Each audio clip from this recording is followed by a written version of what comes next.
1,096 days.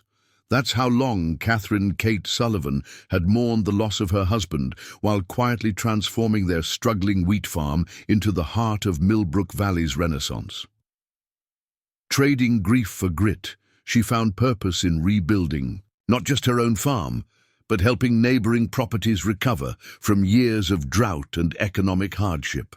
But when the Blackridge Raiders marked their valley for systematic extortion, they never realized their gravest mistake wasn't threatening a grieving widow.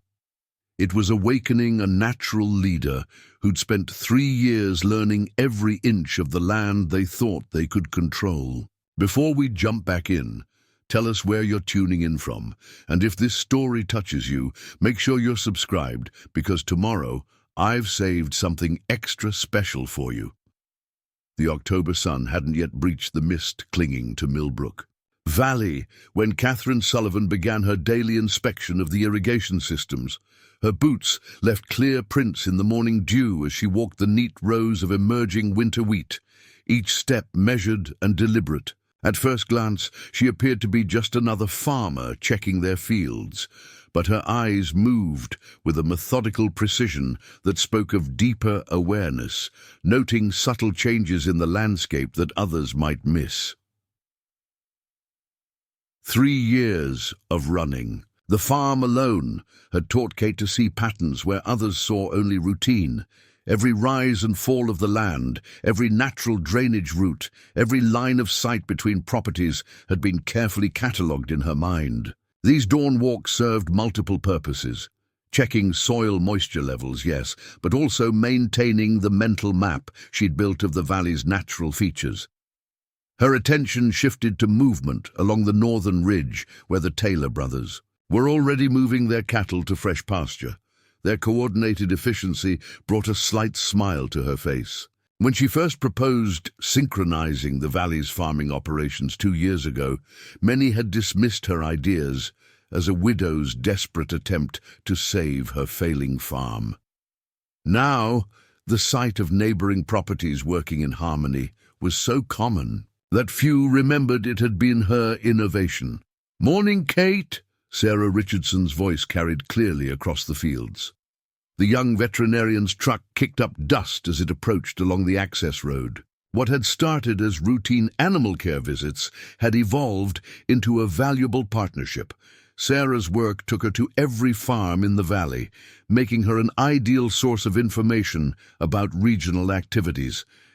"Irrigation systems looking good?" Sarah asked, climbing down from her truck.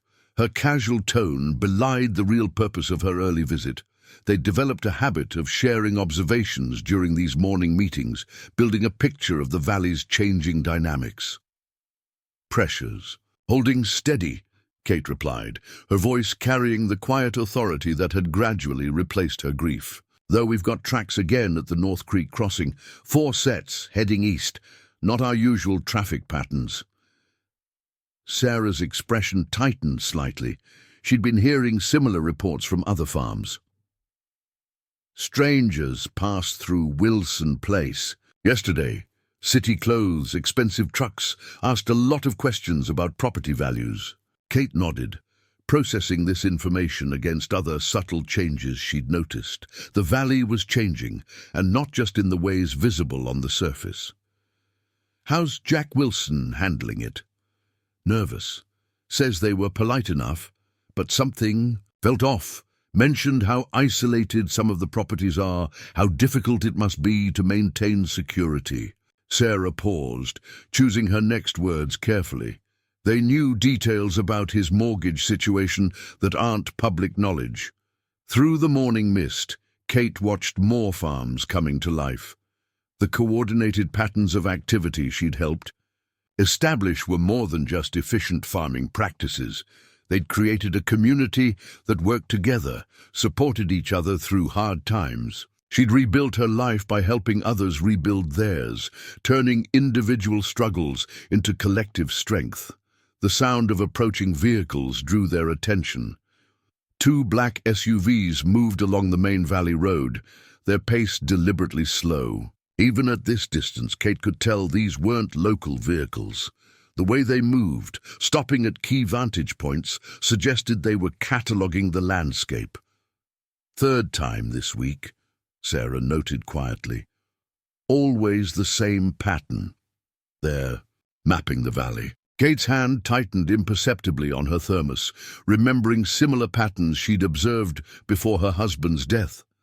He'd been the local sheriff and had taught her to recognize the signs of organized criminal activity moving into an area. The subtle pressure, the gathering of intelligence, the identification of vulnerabilities. She'd learned more from their conversations than he'd ever realized. Sheriff Thompson's patrol car kicked up dust as it approached, right on schedule. The new sheriff had maintained regular checks of outlying properties since reports of unusual activity had increased along the state border. Kate appreciated his diligence. Even if his tactical awareness needed work, he always parked in the same spot, followed the same routes, creating patterns any observer could track. "Morning, ladies," Thompson called out, accepting the coffee Kate offered. "Quiet night?" "4 sets of tracks at the North Crossing," Kate reported. "Professional stride length, urban footwear. Passed through around 0200 based on dew patterns." The sheriff's eyebrows rose slightly at the precision of her assessment, but he'd learned not to question it. Kate had earned a reputation for attention to detail that went beyond normal farming concerns. Her ability to coordinate the valley's agricultural operations had transformed struggling properties into a model of rural cooperation. If she'd also helped organize informal neighborhood watches and communications networks, well, that was just good community building. "Getting similar reports all along the valley?" Thompson admitted, his voice carrying genuine concern. "Started with the properties near the state line, strangers asking questions, making offers to buy land. Subtle pressure at first, but it's changing. 2 farms report late-night visitors this week. Nothing taken, but fences cut, equipment damaged." Kate's mind processed this information, recognizing patterns she'd seen developing over months. The valley's transformation from struggling individual farms into a coordinated agricultural community had attracted attention. Their success made them a target. "The Williams place got visited last night," Sarah added. "Men in expensive suits, very polite, mentioned how their insurance might not cover certain types of accidents, how isolation can make properties vulnerable." Kate knew the Williams family well. Their dairy operation was crucial to the valley's agricultural network she'd helped build. Any pressure on them would ripple through the entire community. But the visitors had made a crucial miscalculation. They saw isolation as vulnerability, not recognizing how she'd spent years transforming that perceived weakness into strength. Through the dissolving morning mist, Kate watched more farmers beginning their day's work. To casual observers, they were simply tending their land, but her careful coordination had built layers of cooperation that went beyond agriculture. Every synchronized farming operation provided coverage for neighboring properties. Each shared equipment arrangement created natural observation posts. The community's innocent appearance masked sophisticated networks of mutual support. Sheriff Thompson finished his coffee, his expression troubled. "I'll increase patrols, but county resources are stretched thin. Got similar reports from 3 of the valleys. Same pattern, organized pressure on isolated communities." "We'll keep watch," Kate assured him, her voice steady. What she didn't tell him was how she'd spent the past 3 years preparing for exactly this possibility. Every improvement project she'd coordinated had dual purposes. Every piece of shared equipment was positioned with multiple uses in mind. The valley's productive harmony concealed layers of readiness that would have impressed her late husband. Because Catherine Sullivan hadn't spent 3 years just learning to run a farm. She'd learned to read terrain, predict movement patterns, and most importantly, to understand that the most dangerous force isn't the one making obvious threats. It's the one patiently waiting for the perfect moment to reveal capabilities that its enemies never suspected existed. As the morning progressed, Kate made her way to the old grain silo she'd converted into a workshop. To others, it appeared to be a simple storage and maintenance facility. In reality, she'd carefully modified it to serve as an observation post with clear sight lines across multiple properties. Inside, she methodically cleaned her father's old Winchester Model 70, a task that to most would seem like simple maintenance of a family heirloom. Marcus Chen, their neighboring vegetable farmer, pulled up in his weathered pickup. The former software engineer had moved to the valley 4 years ago, bringing technical expertise that had proven invaluable in modernizing their irrigation systems. "Those strangers passed by my east field again," he reported, settling onto a workbench. "Third time this week, they're mapping every access road, every water source." Kate's hands never paused in their methodical work, but her mind processed this information against the valley's broader patterns. "They're building a comprehensive picture," she noted quietly. "Not just of our physical layout, but our routines, our resources, our vulnerabilities." Through the workshop's carefully positioned windows, she observed 2 more black SUVs moving along distant roads. Their patterns had shifted from observation to active testing, probing response times, checking security measures, identifying key infrastructure. "They're professional," she added, noting their systematic approach. "This isn't random criminal activity."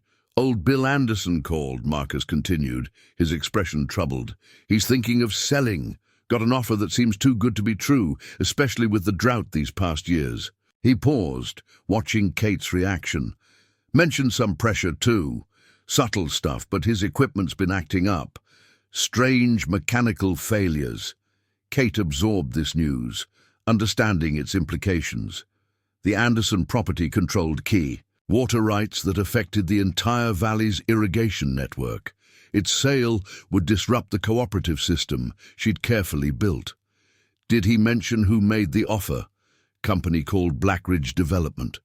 Very corporate, very professional. Talking about agricultural investment opportunities and modernization initiatives. Marcus's tech background had taught him to be skeptical of smooth corporate speak. Did some digging. They've got a pattern. Buy one key property in an area, use it to pressure others. 3 valleys over, they own half the water rights now. Kate moved to the workshop's south window, using her father's old binoculars to track the SUV's movement. Their positioning suggested military or law enforcement background, professional surveillance techniques that most wouldn't notice. "They're not developers," she stated quietly.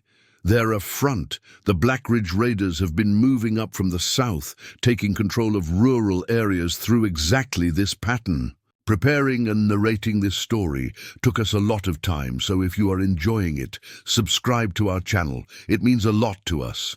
Now back to the story. Marcus tensed at the name. The Raiders had a reputation for transforming peaceful farming communities into bases for various illegal operations. Their method was systematic. Acquire key properties, disrupt local cooperation, isolate resistant farmers until selling became the only option. "What's our play here, Kate?" She allowed herself a small smile, appreciating how naturally he'd said our.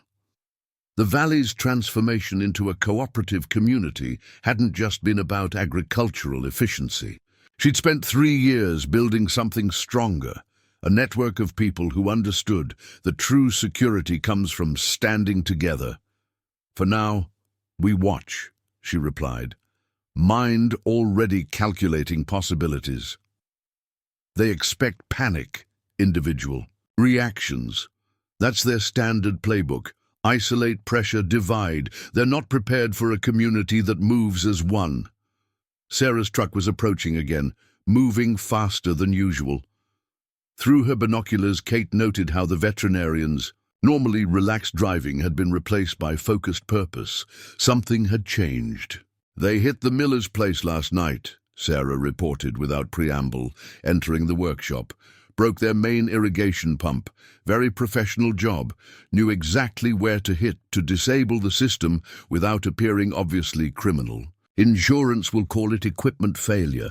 The Millers ran the valley's largest grain storage operation. Disrupting their ability to maintain proper moisture levels put millions of dollars of stored crops at risk. The raiders were escalating, moving from surveillance to active pressure. Kate shared a look with Marcus and Sarah, seeing the same determination reflected in their eyes. These outsiders saw what they expected to see: isolated farmers, vulnerable individuals, easy targets for systematic pressure. They had no idea they were facing a community that had spent years preparing for exactly this kind of threat.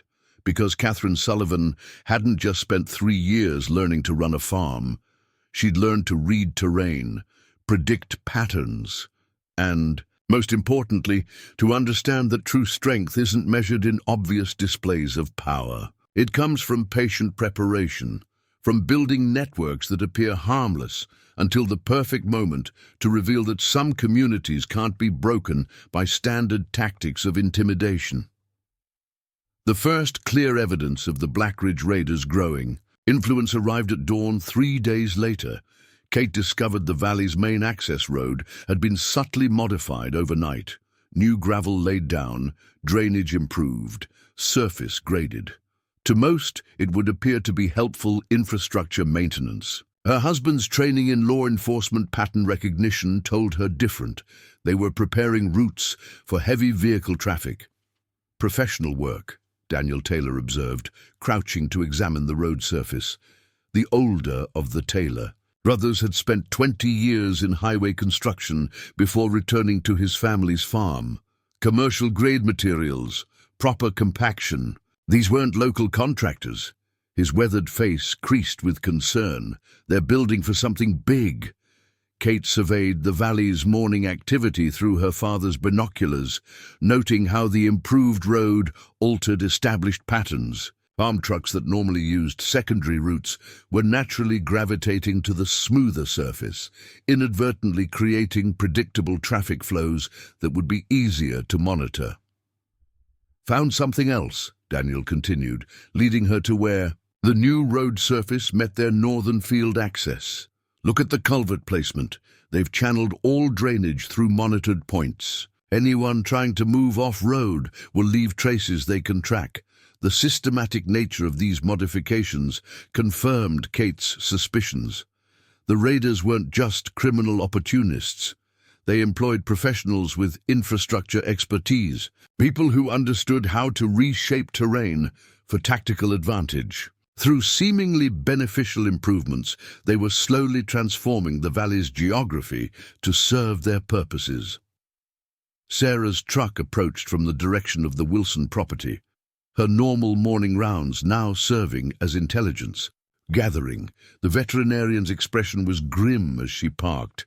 They've started improving the bridge at Wilson's Creek, she reported. Brought in a whole engineering crew at dawn. Said the county approved emergency repairs, but Jack Wilson never filed any maintenance requests. They're establishing choke points, Kate noted, mind calculating how these changes affected movement through the valley, creating places where they can control access if needed. These aren't random improvements. The distant sound of heavy machinery drew their attention. Through morning haze, they could see construction equipment moving near the Anderson property. Old Bill had been the first to accept Blackridge's offers, and now his land was being systematically altered. They're reshaping the entire drainage system, Daniel observed, professional knowledge evident in his analysis. Those new retention ponds aren't just for irrigation. They're placing them to control water flow to downstream properties.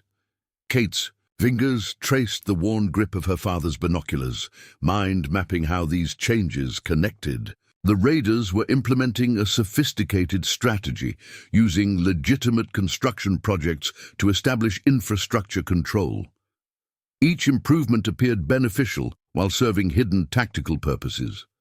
Marcus Chen's arrival added another perspective to their assessment. The former software engineer had been monitoring communications patterns across the valley. They've installed new cell repeaters, he reported, a tablet displaying coverage maps. Much stronger signal now, but all traffic routes through their own equipment. They're creating a monitored communications grid. Sheriff Thompson's patrol car approached, his normally relaxed demeanor replaced by focused concern. "Got word from the county assessor's office," he announced after parking. "Blackridge Development has filed permits for major infrastructure projects across the valley. Everything looks legitimate. Road improvements, bridge repairs, communications upgrades. They've got all the proper paperwork." "Too proper," Kate responded, recognizing patterns from cases her husband had investigated. "Every permit filed simultaneously, all applications perfect. That's not normal bureaucracy. They've got someone inside the system." The sheriff nodded, grimly. "Checked with contacts in other jurisdictions. Same pattern in 3 other valleys. By the time anyone realizes what's happening, they've established legal control over key infrastructure. Makes resistance much harder." Through her binoculars, Kate tracked more construction vehicles moving along the improved road. Their positioning and timing suggested careful coordination. This wasn't just construction work, it was systematic terrain modification by people with military or law enforcement background. "They're creating a net," she explained, sharing her observations. "Each improvement looks beneficial, but together they're establishing infrastructure control. Roads channel movement, water systems create dependence, communications grids enable monitoring. They're reshaping the valley to serve their purposes." Sarah's radio crackled with a transmission from the Wilson property. "Vet needed at the South Pasture." Jack Wilson's voice carried tension beneath casual words. "Got some cattle acting strange near the new construction." "That's the 3rd emergency call from properties near construction sites," Sarah noted. "Preparing to leave. They're using the work to disrupt normal farm operations, force people to change established patterns." Kate watched her friend drive off, appreciating how their informal intelligence network was adapting. Sarah's veterinary rounds now included documenting construction activities, tracking pattern changes, gathering information about the raiders' methodical expansion. By mid-morning, more concerning signs emerged. Marcus identified unusual electronic signatures around the valley's perimeter, sophisticated monitoring equipment being installed under the guise of agricultural sensors. Daniel discovered survey markers indicating plans for more road improvements that would further channel movement through controlled points. "Remember that cell tower maintenance crew last week?" Marcus asked, showing Kate data on his tablet. "They didn't just upgrade equipment. They installed directional antennas, coverage specifically shaped to monitor key areas. These aren't standard telecommunications patterns." The raiders' strategy was becoming clear. Use legitimate improvements to establish systematic control over the valley's infrastructure. Each project appeared beneficial while serving hidden purposes. Road improvements channeled movement through monitored points. Water system modifications created leverage over downstream properties. Communications upgrades established surveillance capabilities. Construction activities disrupted normal patterns, forced operational changes. Through her binoculars, Kate observed another construction crew arriving at the Anderson property. Their equipment was too new, their operations too precise. For normal contractors, these were professionals using construction work as cover for systematic terrain modification. "They're following a playbook," she explained to the gathered observers. "Each improvement serves multiple purposes. Roads control movement, water systems create dependence, communications enable monitoring. They're reshaping the valley's infrastructure to serve their eventual takeover." Daniel nodded, adding his expertise. "These aren't random projects. Everything's connected. Drainage feeds, monitored points, roads channel traffic past observation posts, construction sites double as surveillance positions. They're building a system."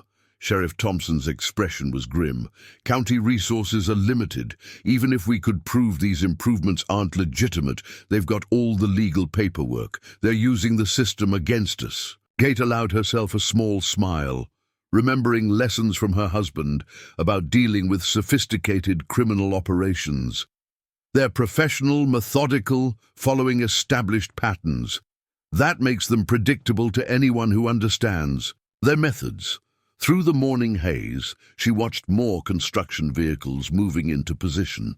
The raiders were implementing a sophisticated strategy, but their very expertise revealed their assumptions. They saw the valley's scattered farms as isolated targets, not realizing that apparent separation concealed carefully prepared cooperation. They think infrastructure control guarantees victory, she observed quietly. They don't understand that. Some communities can't be broken by reshaping their terrain. Real strength isn't in roads or communications grids. It's in people working together. Because Catherine Sullivan hadn't just spent 3 years learning normal farm operations.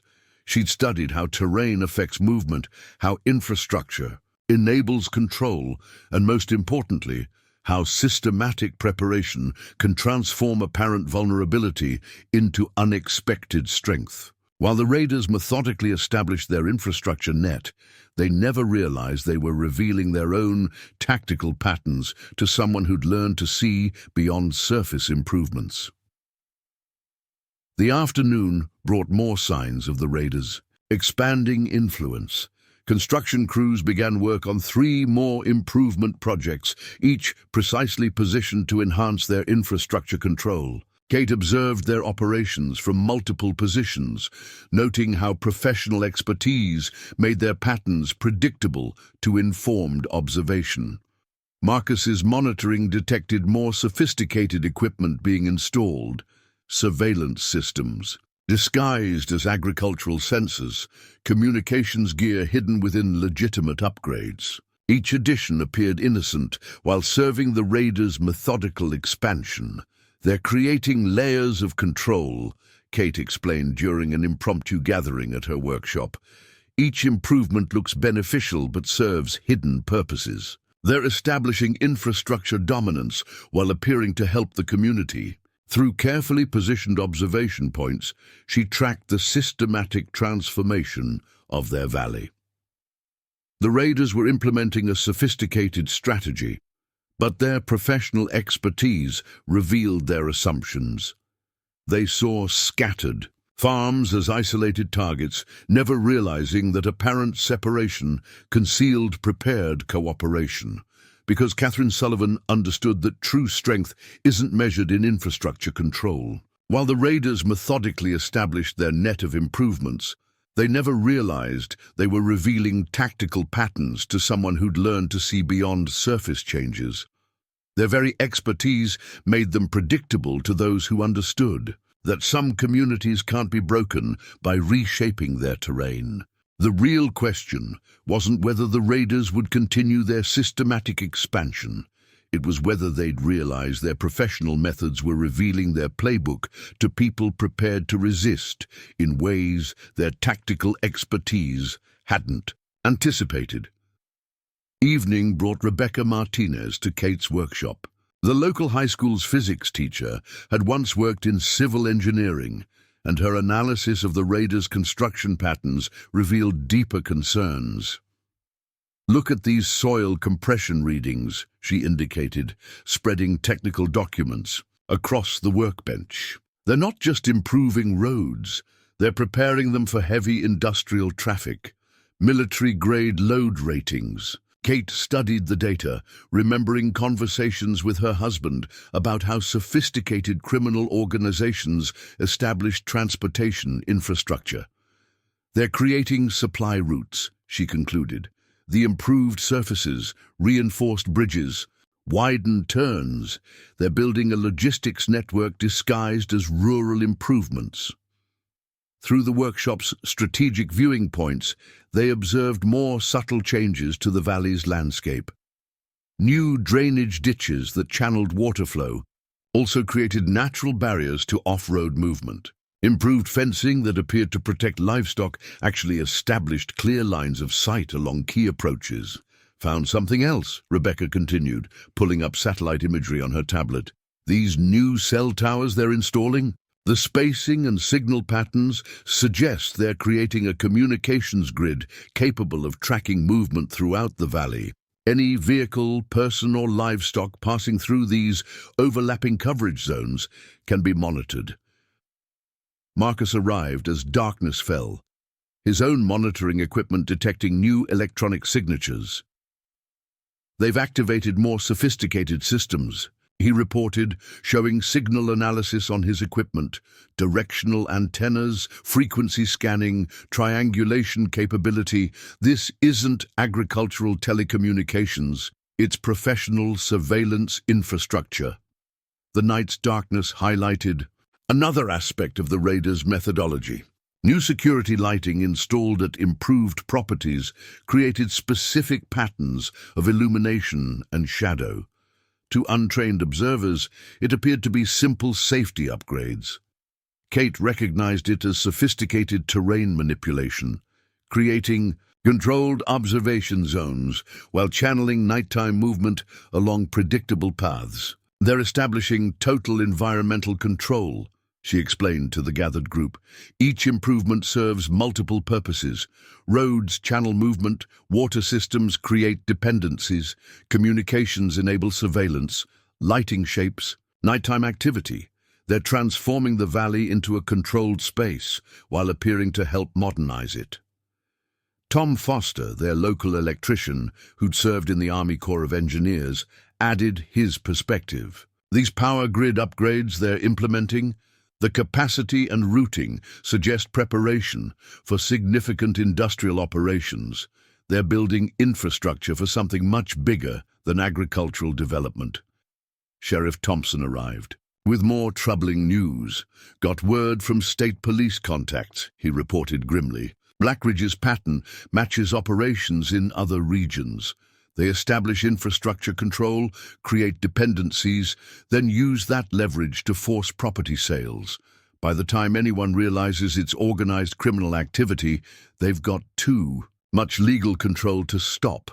Through her father's binoculars, Kate tracked vehicle movements along the improved roads. The raiders' construction teams operated with military precision, each project connecting to others in ways that demonstrated professional planning. Their expertise was impressive, but it revealed their underlying assumptions about rural communities. I think we're simple farmers, she observed quietly. Their sophisticated methods assume we can't recognize professional infrastructure development. That perception is their weakness. They don't realize some of us understand exactly what they're building. Sarah's arrival added fresh intelligence. Her veterinary visits had documented how the raiders' construction activities disrupted normal farming operations in specific ways. They're using the improvements to force changes in established patterns, she explained. Each disruption pushes people to adapt in ways that make them more dependent on the new infrastructure. Kate absorbed this information, recognizing how it fit the broader pattern. The raiders weren't just establishing physical control. They were systematically altering how the community functioned. Each improvement created new dependencies, pushed people into more controllable patterns, transformed independent farmers into reliant participants in their system. But their very sophistication revealed their tactical approach to those who knew how to observe it. While they methodically established infrastructure control, they never realized they were showing their playbook to people who understood that some communities can't be controlled through terrain manipulation alone, because Catherine Sullivan had spent 3 years not just learning farm operations, but understanding how landscape shapes community function. She'd studied how infrastructure enables control, how systems create dependencies, and most importantly, how methodical preparation can transform apparent vulnerability into unexpected strength. The raiders' professional expertise made their methods predictable to those who recognized that true power isn't in controlling terrain, it's in understanding how communities adapt to change. As midnight approached, a new development demanded attention. Grace Henderson, whose family ran the valley's largest grain elevator, arrived at Kate's workshop with urgent news. They've started installing automated monitoring systems on all major storage facilities, she reported, spreading out technical specifications. Claimed it's for moisture control and inventory tracking, but these systems go way beyond agricultural needs. Marcus examined the documents, his software background allowing him to decode the true capabilities. These are military-grade monitoring platforms, he confirmed. Motion detection, thermal imaging, automated data collection. They could track every grain shipment, monitor all personnel movements, create detailed patterns of operational activity. Kate processed this information against her growing understanding of the raiders' methodology. Control of the grain elevators would give them leverage over the entire valley's agricultural output. By monitoring storage and shipping, they could identify every farmer's economic patterns, plan targeted pressure on vulnerable operations. There's more, Grace continued. They're offering modernization partnerships to key facilities. Premium, rates for storage, priority shipping, guaranteed contracts. But the agreements include clauses about infrastructure compliance and operational integration. They're creating a tiered system, Rebecca analyzed, her engineering background helping, decode the legal language. Properties that accept their improvements get preferential treatment. Those who resist face increasing operational challenges. Classic infrastructure-based coercion. Through carefully positioned observation points, Kate noted increased nighttime activity around improved properties. Professional security teams conducting systematic patrols, sophisticated equipment being installed under cover of darkness, specialized vehicles moving along established routes. The construction teams switch out at night, Tom Foster observed, his military experience evident. Day crews do visible improvements, but the night teams install the real infrastructure. Different equipment, different personnel, much higher. Operational security. Linda Whitaker, who managed the local farm supply cooperative, arrived with additional insights. They're establishing control over equipment and parts distribution, she reported. New suppliers offering better prices, faster delivery, but only through their approved channels. Independent vendors are facing mysterious shipping delays, inventory problems. Kate recognized another layer of the raiders' strategy. By controlling essential supplies while offering preferential access to cooperative properties, they were creating practical pressure on resistant farmers. Each improvement to the supply chain increased their influence over daily operations. Check the routing protocols, Marcus suggested, examining Linda's shipping documentation. These aren't normal agricultural supply chains. They're implementing military-style logistics tracking, establishing total monitoring of material movement through the valley. A brief radio transmission from Daniel Taylor confirmed their expanding influence. New construction crew arrived at the North Bridge, he reported. Different equipment than the day teams. They're installing something under the roadbed while establishing safety perimeters to keep people away. Sarah's veterinary rounds had documented another pattern. Properties accepting Blackridge's improvements suddenly reported fewer equipment problems, better crop yields, smoother operations. Those resisting faced increasing technical difficulties that their original repair networks struggled to resolve. They're demonstrating the benefits of cooperation, Kate explained to the gathered observers. Each success story pressures others to accept their system, but they're really showing us their methods, how they use infrastructure improvement to establish operational control. The night's activities revealed the sophisticated nature of their opposition. The raiders weren't simple criminals. They employed professionals with military, engineering, and technical expertise. Their methodology demonstrated careful planning, systematic implementation, and deep understanding of infrastructure-based control, but their very sophistication made them predictable to informed observation. While they methodically established their control network, they never realized they were revealing their tactical patterns to people who understood that some communities can't be dominated through infrastructure alone.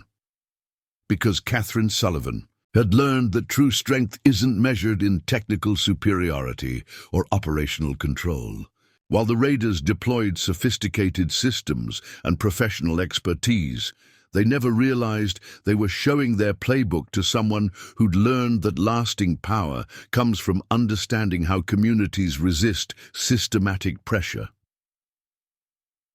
The Millbrook Valley Farmers Cooperative Monthly Meeting revealed how deeply the raiders' influence had already penetrated their community. Inside the weathered community hall, typically reserved for harvest planning and equipment sharing arrangements, tension hung thick as morning fog. 50 farming families, their lives intertwined through generations of shared struggle and success, faced the first real test of their unity. Anderson's property wasn't just sold, Laura Thompson declared, the elderly matriarch's voice carrying decades of valley history. It was surgically removed from our community. His water rights, equipment sharing agreements, crop rotation partnerships, all dissolved overnight. They didn't just buy land, they dismantled relationships. Kate observed the gathered faces from her position near the back wall, noting how the room had subtly divided. Those who'd accepted Blackridge's initial improvements sat together, their expressions a mix of defensive justification and growing unease. Others who'd resisted clustered in small groups, sharing whispered concerns about mysterious equipment failures and unexplained shipping delays. Michael Foster, the local bank's agricultural loan officer, stood to share his perspective. "The financial pressure is mounting," he explained, spreading documents across the podium. "Properties that accept Blackridge's modernization program suddenly find their credit terms improving. Those who don't face increasing scrutiny from regional lenders. Someone's manipulating our financial infrastructure." The implications rippled through the room. The valley's farming operations depended on seasonal loans, equipment financing, and flexible credit arrangements. By influencing regional banking, the raiders were establishing another layer of control over resistant properties. "It's not just financing," Rachel Martinez added, her position as the high school's agriculture teacher providing unique insight. "The next generation's being targeted. Blackridge is offering agricultural technology scholarships to students from cooperative farms, premium internships, guaranteed job placement, but only if their families are participating partners in valley development." Kate's mind catalogued how this new information fit the raiders' broader strategy. They weren't just buying land and infrastructure. They were systematically dismantling the community's social fabric, replacing natural relationships with controlled dependencies.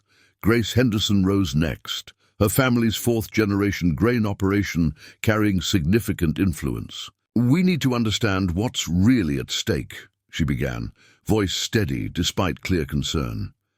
"Yesterday, I received their final partnership offer for our grain elevator. The terms looked excellent on paper. Guaranteed volume commitments, premium storage rates, priority shipping access.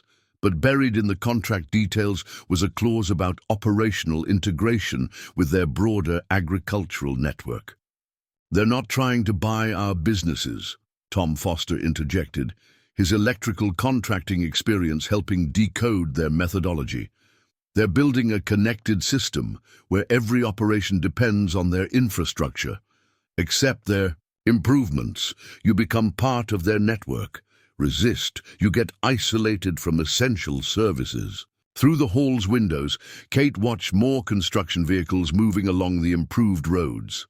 The raiders' physical transformation of the valley continued while they methodically established control over its social and economic relationships. Samuel Richardson, whose family's mechanical repair shop had served the valley for 3 generations, shared another warning.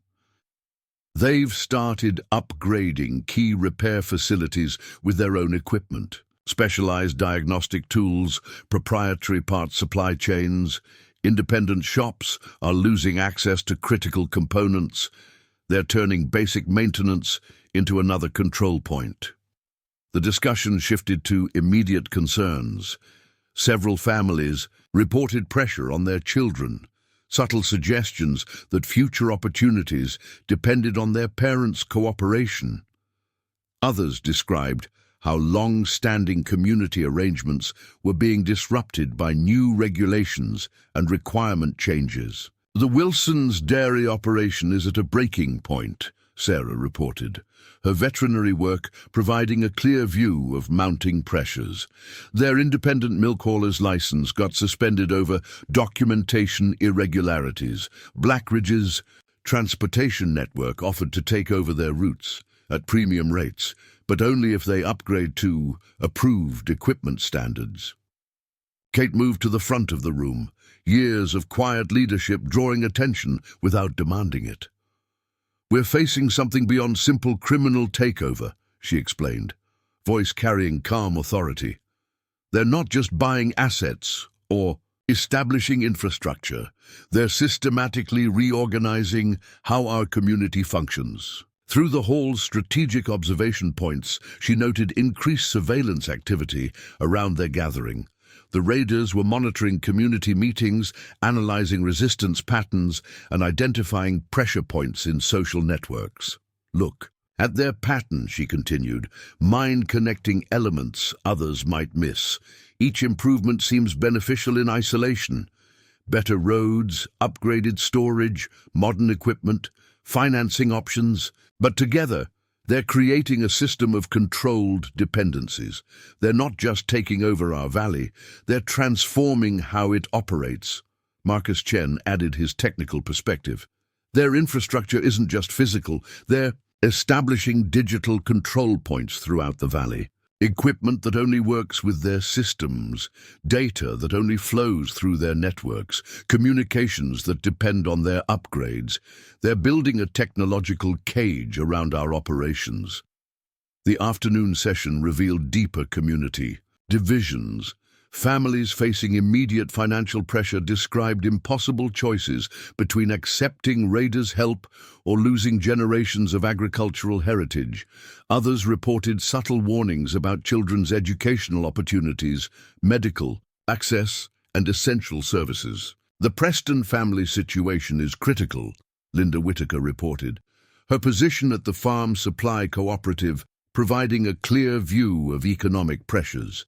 Their equipment financing got called early over regulatory compliance issues. Blackridge offered immediate refinancing if they accept complete operational integration into their agricultural network. Kate recognized how each example demonstrated the raiders' sophisticated strategy. They weren't using obvious criminal pressure. They were systematically exploiting modern farming's complex dependencies. Every improvement carried hidden costs in community relationships and operational independence. Rebecca Martinez shared her analysis of broader patterns.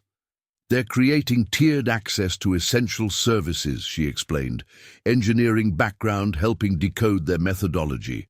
"Properties that accept their system get preferential treatment, better shipping rates, faster repairs, priority processing. Those who resist face increasing obstacles in basic operations." Through carefully positioned observers, Kate monitored unusual activity around the community hall. The raiders' surveillance teams maintained professional distance while gathering. "Intelligence about community responses and resistance patterns. We're not just fighting for our farms," she addressed the gathered families. "We're defending something deeper. Our ability to operate independently, to maintain community relationships, to preserve agricultural heritage that can't be measured in modern efficiency standards."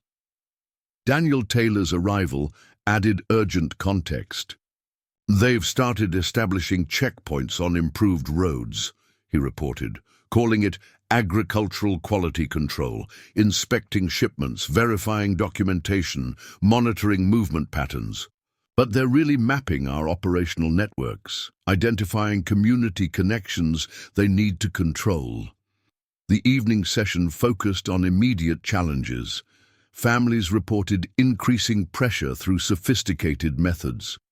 Children's educational opportunities tied to parents' cooperation. Medical services becoming dependent on approved insurance networks. Essential repairs requiring authorized providers. Financial services linked to operational compliance. Transportation access controlled through infrastructure improvements. Kate absorbed each report, recognizing how the raiders' strategy targeted modern farming's complex interdependencies. They weren't using obvious criminal tactics. They were systematically exploiting legitimate pressures to dismantle community resistance. But their very sophistication revealed assumptions about rural communities. While they methodically established control through modern dependencies, they never realized they were showing their playbook to people who understood that some relationships can't be controlled through infrastructure and economic pressure. Because Catherine Sullivan had learned that true community strength isn't measured in modern efficiency or operational integration. While the raiders deployed sophisticated systems and professional expertise, they never realized they were revealing their methods to someone who'd learned that lasting power grows from understanding how communities resist systematic dismantling of their essential relationships. The meeting's final hours revealed additional layers of the raiders' influence. Julia Hawthorne, who managed the local healthcare clinic, shared disturbing developments. They've started acquiring regional medical facilities, she reported, implementing modernized insurance networks that prioritize service for compliant farming operations. Families resisting their agricultural programs suddenly face longer wait times, restricted specialist access, and complicated approval processes. The healthcare manipulation struck deep at community vulnerabilities. Modern farming's physical demands made medical access essential, another pressure point the raiders were expertly exploiting. The school board received an interesting proposal. Today, Elizabeth Connor added, her position as district superintendent providing crucial insight. Blackridge is offering to fund a complete technology upgrade for our agricultural education program, state-of-the-art equipment, advanced training, systems, direct connections to their operational network. But the terms require student data integration and curriculum alignment with their agricultural development standards. Kate recognized another facet of their strategy. By controlling educational resources, they could influence the next generation's understanding of farming operations, subtly reshaping community values to match their systematic approach. Pastor David Wright, whose congregation included most Valley families, observed deeper impacts. They're not just dividing our community physically, he noted. These pressures are straining relationships built over generations. Families who've helped each other through countless hardships now face impossible choices between community loyalty and operational survival. Through the hall's windows, Kate watched the sun setting behind distant mountains. The valley's natural beauty remained unchanged, but its social landscape was being systematically transformed. The raiders weren't just establishing infrastructure, control. They were rewiring the community's essential connections. The Chamber of Commerce meeting was enlightening, Margaret Foster reported, her business consulting work providing a unique perspective. Blackridge presented their Regional Development Initiative, tax incentives, infrastructure investments, economic growth projections. But participating businesses must integrate with their operational network, accept their monitoring systems, and follow their compliance standards. The evening's discussion revealed how the raiders' influence extended beyond agriculture. Local businesses, service providers, and support industries faced increasing pressure to align with their systematic approach. Each sector's transformation created new leverage over resistant farming operations. James Harrison, whose construction company had served the valley for decades, described mounting challenges. They're implementing Standardized building requirements for agricultural facilities, he explained. Properties using independent contractors face permit delays, inspection complications, material supply issues. They're turning basic infrastructure, maintenance into another control point. Kate absorbed these reports, understanding how each element supported the raiders' broader strategy. They weren't just pressuring individual farms. They were systematically reshaping the community's entire support structure, creating a network of controlled dependencies that would make resistance increasingly difficult. We're seeing similar patterns in veterinary services, Sarah added. New regulations requiring approved diagnostic equipment, medication supplies restricted to authorized providers, treatment protocols tied to their monitoring systems. They're transforming independent animal care into another leverage point. Through carefully positioned observers, Kate monitored increased surveillance activity as darkness fell. The raiders' professional teams maintained systematic coverage of community gatherings, analyzing resistance patterns and identifying pressure points. In social networks, the night's final discussions focused on immediate challenges. Families described how the raiders' influence affected every aspect of daily operations. Equipment repairs, requiring authorized technicians with proprietary diagnostic tools, crop insurance tied to compliance with their agricultural standards, transportation services restricted by infrastructure, safety requirements, supply deliveries delayed by documentation and inspection protocols, essential services increasingly dependent on their operational network, but their very sophistication revealed crucial assumptions about rural communities. While they methodically established control through modern dependencies, they never realized they were showing their methods to people who understood that some bonds transcend systematic pressure. Because Catherine Sullivan had learned that true community resilience grows from relationships deeper than operational efficiency. The raiders' professional expertise was impressive, but they failed to recognize that some connections can't be dismantled through infrastructure control or economic leverage. As the meeting continued late into the night, Hannah Parker, the local librarian, revealed another dimension of the raiders' influence.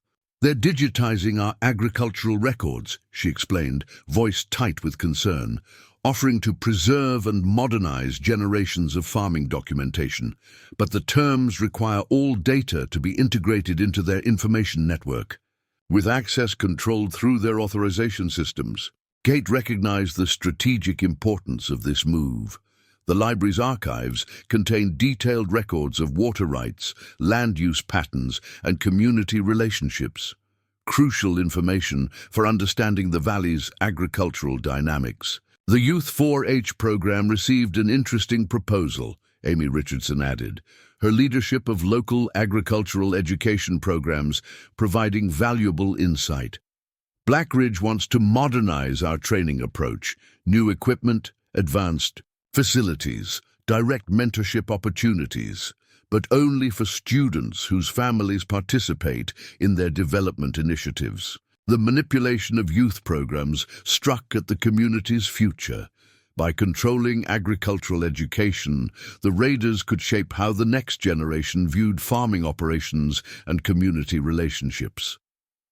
Nathan Brooks, managing the local farmers market, described subtle pressure on independent producers. "They're implementing new quality control standards for market vendors," he reported. "Properties using their approved methods get premium locations, marketing support, and distribution advantages. Independent operators face increasing restrictions and compliance requirements." Through strategic observation points, Kate noted how the raiders' surveillance teams had adapted to community patterns. Their professional operators maintained systematic coverage while appearing to be routine agricultural consultants or development representatives. The credit union board meeting was revealing. Michael Foster continued, expanding on his earlier financial insights. Blackridge's banking partners are restructuring agricultural lending policies, Properties integrated with their network receive preferential terms, expedited processing, and flexible payment options.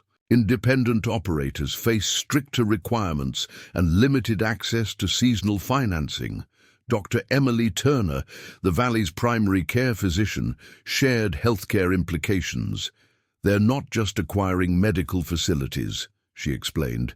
They're establishing a tiered service system. Families participating in their agricultural program receive priority appointments, expanded coverage, direct access to specialists. Others face increasing barriers to basic care. The discussion shifted to cultural impacts.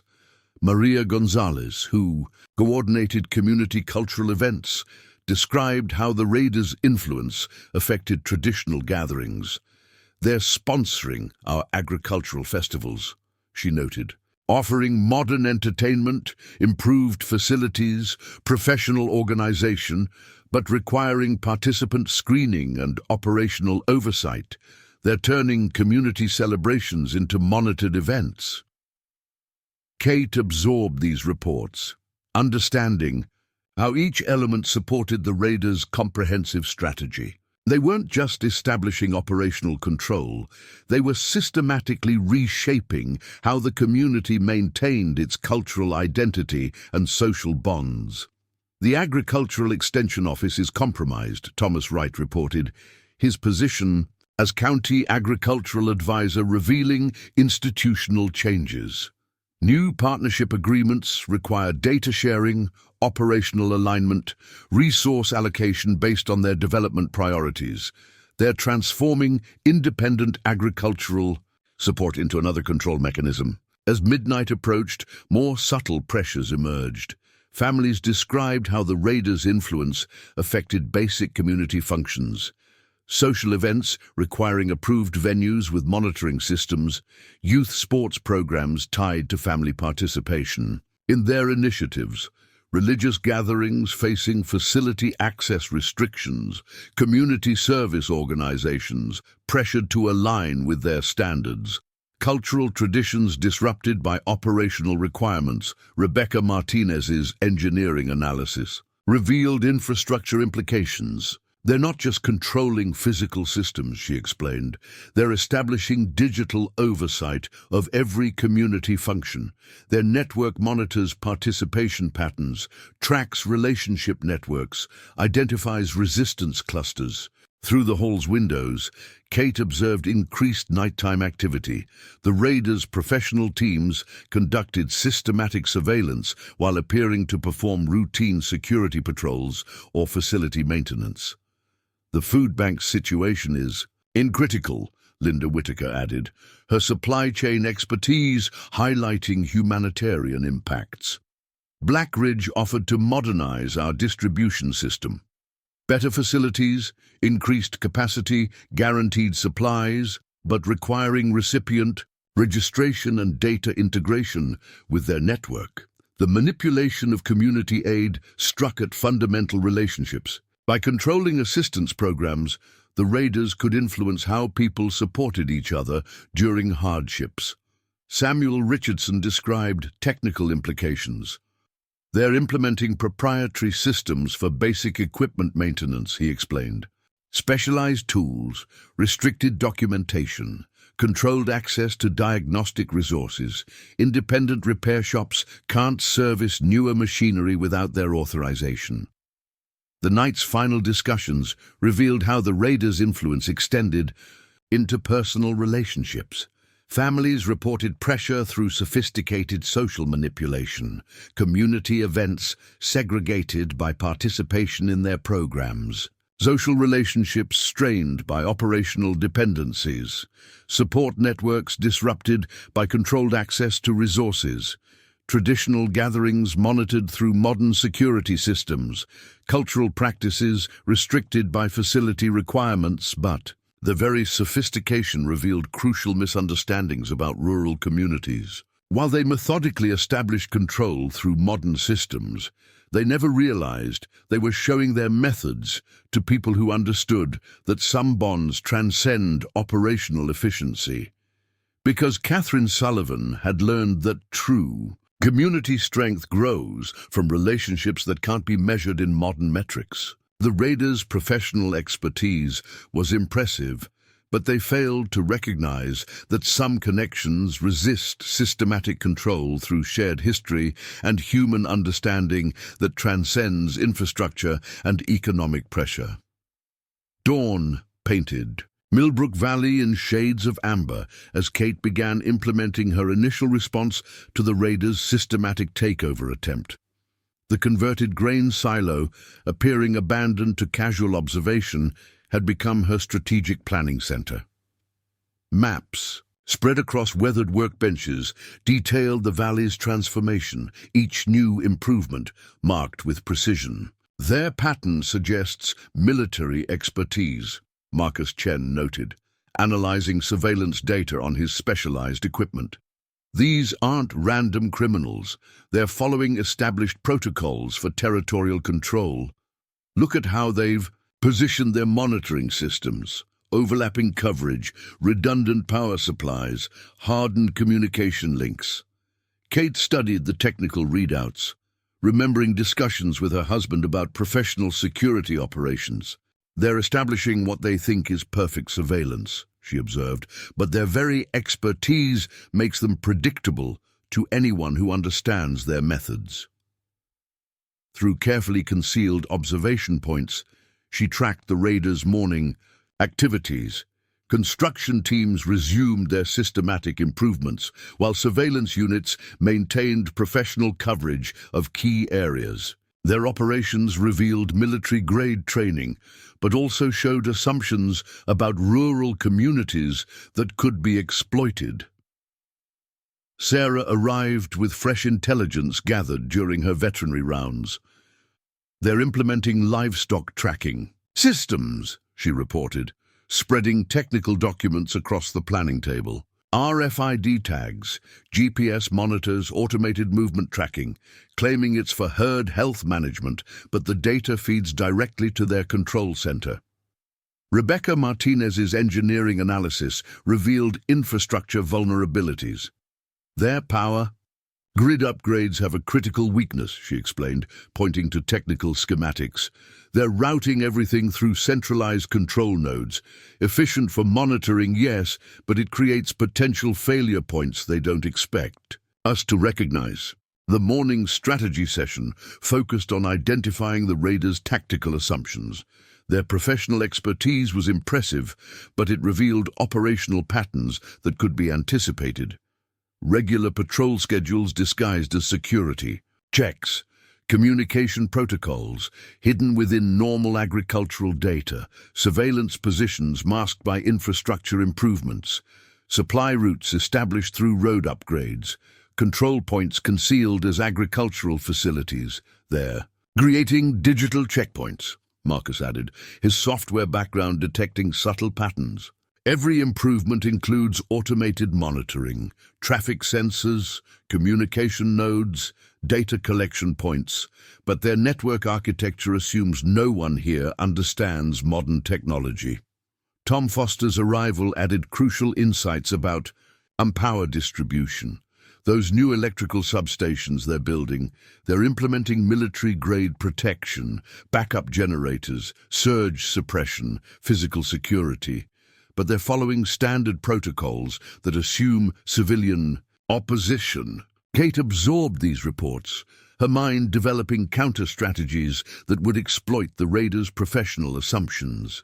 They saw scattered farms as isolated targets, never suspecting that apparent rural simplicity could mask sophisticated resistance. The soil sensors they're installing reveal their tactical approach, Daniel Taylor observed, his construction experience identifying structural patterns. They're establishing an underground monitoring grid, vibration detection, moisture, tracking, temperature analysis, professional equipment for detecting unusual activity, but they're following textbook deployment patterns. Through her father's binoculars, Kate observed the raiders' teams establishing new observation posts. Their positions demonstrated tactical expertise while revealing operational habits that could be predicted. Each improvement project included sophisticated surveillance, but followed protocols designed for urban environments. Their communication network has specific frequencies dedicated to tactical coordination, Marcus reported, monitoring signal patterns. They're using agricultural data transmission as cover for operational commands. Professional encryption, but standard military protocols we can anticipate. The afternoon brought Rachel Martinez's analysis of their educational control attempts. They're implementing specialized agricultural training programs, she explained. Modern equipment, advanced techniques, professional instruction. But their teaching methods show military influence, systematic skill development focused on operational efficiency. Kate recognized how each element fit their broader strategy. The raiders weren't just establishing physical control. They were implementing a comprehensive system based on professional military experience. Their expertise was impressive, but revealed tactical patterns to those who understood their methods. Their supply chain monitoring shows similar patterns, Linda Whitaker added, her cooperative management experience detecting logistical frameworks. They're establishing military-grade inventory tracking, automated systems, real-time monitoring, predictive analytics, but their protocols assume civilian infrastructure. Sarah's afternoon rounds provided more tactical insights. Their veterinary supply network follows military medical protocols, she reported. Centralized distribution, tracked inventory, controlled access, professional system, but designed for urban environments. Through strategic observation points, Kate monitored the raiders' daily operations. Their teams maintained excellent tactical discipline, but showed operational patterns that could be anticipated. Regular shift changes disguised as crew rotations. Communication schedules hidden within normal activities, surveillance routes masked by agricultural operations, supply movements concealed as routine deliveries, control center activities disguised as facility management. Their property acquisition strategy reveals military planning, Michael Foster noted, his banking experience identifying financial patterns. They're establishing control points according to tactical priorities. Water access, transportation, routes, communication hubs, professional approach but following standard protocols.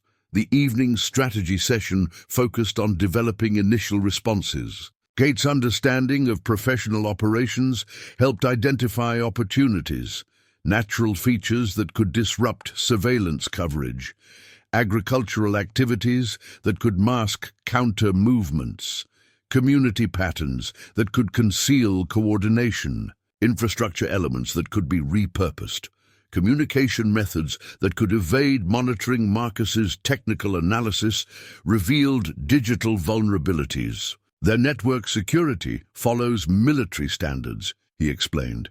Excellent protocols, but designed for urban threats. They don't expect rural communities to understand modern cyber operations. Through carefully positioned observers, Kate tracked the raiders' nighttime activities. Their professional teams maintained systematic coverage while revealing operational patterns that could be exploited. Each security measure demonstrated tactical expertise but showed assumptions about rural capabilities. Their medical supply chain has specific weaknesses, Dr. Turner reported, her healthcare experience identifying systemic vulnerabilities. They're implementing military-grade inventory control, tracked supplies, monitored usage, controlled distribution, professional system, but designed for standard medical facilities. Kate absorbed these insights, developing strategies that would exploit the raiders' tactical assumptions. They saw scattered farms as unsophisticated targets, never suspecting that apparent rural simplicity could mask coordinated resistance. Because Catherine Sullivan had learned that true strategic advantage comes from understanding how professional Expertise creates predictable patterns. The raiders' military training was impressive, but they failed to recognize that some communities can resist systematic control through unconventional methods that transcend standard tactical responses. The night's strategy session revealed additional layers of the raiders' operational framework. James Harrison's construction expertise identified structural vulnerabilities in their infrastructure improvements. "Look at these foundation plans," he indicated, spreading architectural drawings across the planning table. They're building hardened facilities disguised as agricultural storage, military-grade construction, but their designs assume standard civilian opposition. Elizabeth Connor arrived with crucial intelligence about their educational control systems. "The technology they're installing in schools follows military training protocols," she explained. "Advanced simulators, monitored workstations, integrated assessment tools, professional equipment, but their teaching methods reveal tactical patterns." Through thermal imaging equipment borrowed from Marcus's tech cache, Kate observed the raiders' nighttime security operations. Their teams maintained excellent tactical discipline while unknowingly demonstrating operational habits that could be anticipated. "Their agricultural monitoring system has specific blind spots," Grace Henderson reported, her grain elevator management experience revealing systematic gaps. "They're implementing military-grade cargo tracking, automated inventory, real-time monitoring, predictive analytics. Professional system, but designed for standard shipping facilities." Samuel Richardson's mechanical expertise identified vulnerabilities in their equipment control network.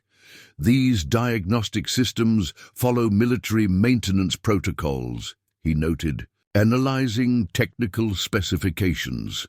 "Centralized monitoring, tracked repairs, controlled access. Excellent setup, but their procedures assume urban infrastructure." The midnight strategy session focused on identifying exploitable patterns in their operations. Security rotations disguised as shift changes, command structure hidden within normal management, surveillance methods masked by agricultural monitoring. Supply movements concealed as routine deliveries, control operations disguised as facility maintenance. "Their water management system reveals tactical thinking," Rebecca Martinez observed, engineering background detecting military influence. "They're establishing control points at key junctions, automated monitoring, flow control, usage tracking, professional design, but following standard protocols." Pastor Wright's community insights revealed social vulnerabilities in their approach. "Their gathering restrictions follow military crowd control principles," he explained. "Regulated access, monitored activities, controlled movement, systematic approach, but designed for urban populations." Through carefully positioned sensors, Kate tracked their electronic surveillance patterns. The raiders' professional teams maintained sophisticated coverage while revealing operational assumptions that could be exploited.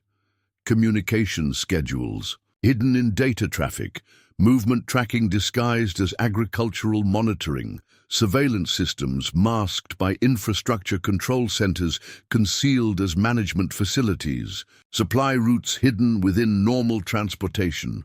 Their medical supply network shows military influence, Dr. Turner added, analyzing distribution patterns. Centralized inventory, tracked usage, controlled access, professional system, but their protocols assume standard healthcare operations. Maria Gonzalez's cultural expertise identified vulnerabilities in their community control methods.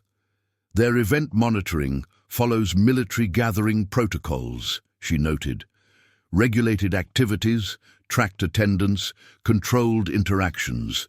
Systematic approach but designed for urban environments." The pre-dawn planning session revealed additional tactical opportunities. Natural features that could disrupt surveillance, agricultural activities that could mask movement, community patterns that could conceal coordination, infrastructure, elements that could be repurposed. communication methods that could evade detection. Hannah Parker's research uncovered historical precedents. Similar operations in other regions followed predictable patterns, she reported. Initial infrastructure, control, systematic pressure, coordinated takeover. Professional approach, but their methods show consistent vulnerabilities. Through strategic observation points, Kate monitored their dawn security rotation. The raiders' teams maintained excellent tactical discipline while revealing operational patterns that experienced observation could predict. Regular patrol timing, disguised as routine checks, communication protocols hidden in normal traffic, surveillance positions masked by infrastructure, supply movements concealed as standard delivery, command operations disguised as management, their equipment maintenance. System follows military protocols, Tom Foster noted. Electrical expertise, identifying systemic weaknesses. Centralized monitoring, tracked repairs, controlled access. Professional setup but designed for standard facilities. Amy Richardson's youth program experience revealed vulnerabilities in their next-generation control strategy. Their training methods show military influence, she explained. Systematic skill development, monitored progress, controlled advancement. Professional approach, but assuming standard educational frameworks. The morning's final analysis focused on developing unconventional responses, natural community patterns that could mask coordination, agricultural activities that could conceal movement, infrastructure elements that could be adapted, communication methods that could avoid detection, resource distribution that could evade control. Kate absorbed these insights, developing strategies that would exploit the raiders' professional assumptions.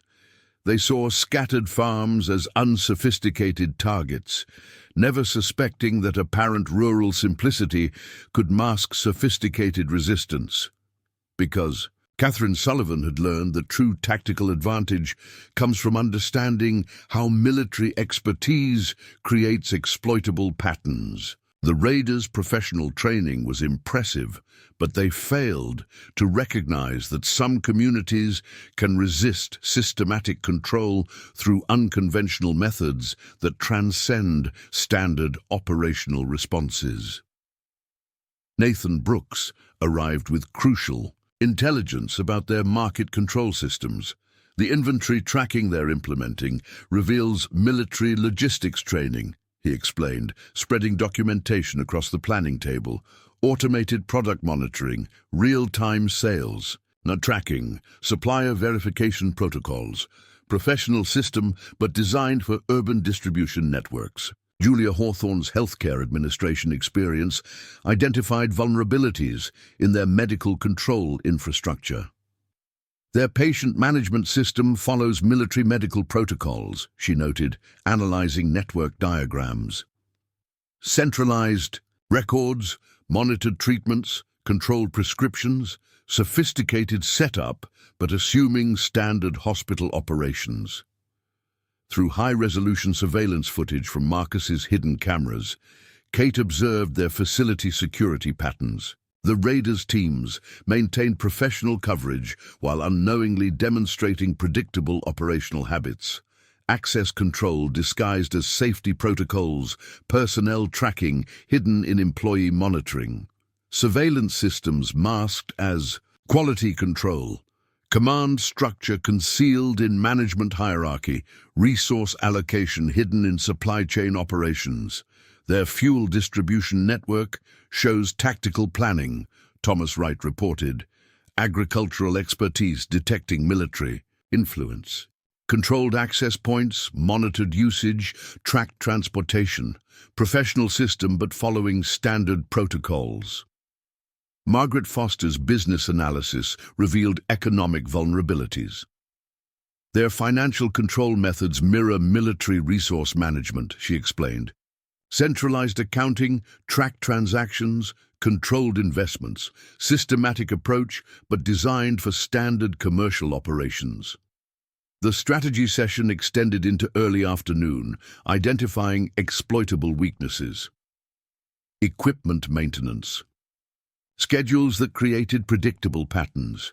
Communication protocols that revealed operational timing. Surveillance routines that left systematic gaps. Supply movements that followed standard military logistics.